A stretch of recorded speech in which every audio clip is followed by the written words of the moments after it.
And we do take this early time to apologize because of that technical hit. But the national broadcaster is finally back on air. Let's discuss issues that touch on your daily life. Tonight we're discussing the capital gains taxes. What are these? Remember, they were abolished back in 1986, but the government wants now to reintroduce them.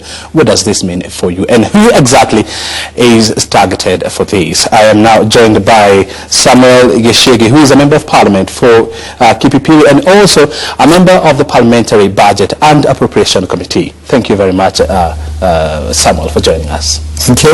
And right next to me, I'm joined by Starlings Moshiri, a partner with East African Tax Consulting. Thank you. It's nice to have you here.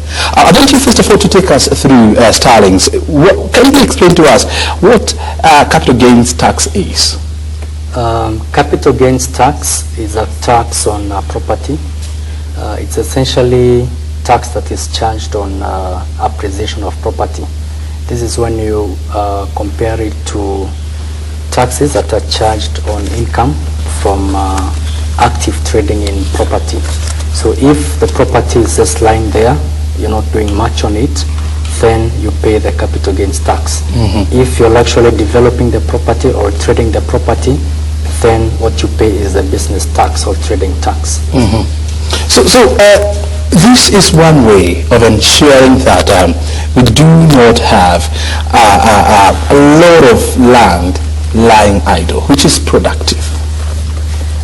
Yes, it has that purpose, although the main purpose would obviously be to raise money for the government. But as a byproduct, we will probably have people not keeping a lot of land, just idle, in case they may need to pay the capital gains tax when they decide to get rid of it or to dispose it. Samuel, I want you to tell us, by reintroducing capital tax gains, capital gains tax, is this the surest way for Kenya Revenue Authority to broaden her tax base? Okay, the answer to that question is yes and no. There are very many other frontiers that Kenya Revenue Authority has to get into to be in a position to say that it has broadened its tax base.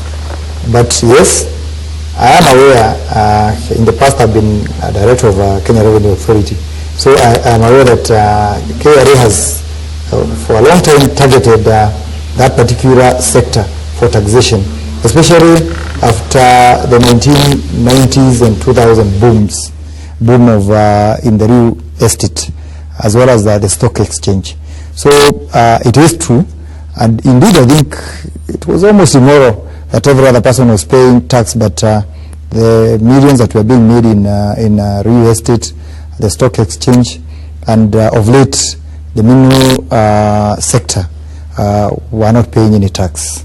Yes, so it is indeed a very useful means for KRA to raise its taxes. Do you agree with him, considering that the KRA next year, that is 2015, if the law is approved by President Uhuru, it is targeting to raise only 8 billion shillings? To some extent, yes, I believe, I agree with the Honorable Member of Parliament.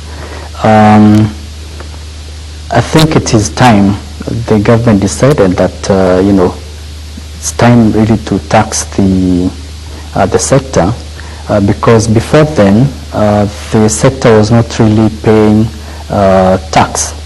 The tax was first introduced in 1975, just for purposes of the viewers. Introduced in 1975. At that time, Kenya was having a lot of challenges, as with the rest of the world. You remember that's when we had the oil crisis, the first world, oil crisis, global oil crisis. And that's the first time that Kenya had a problem of funding the budget and taxes. So they introduced the tax, but later on in 1985, the tax was suspended to allow the two sectors mostly the real estate and the capital markets to develop. If we look at the sectors now, they're doing quite fine. They're doing well.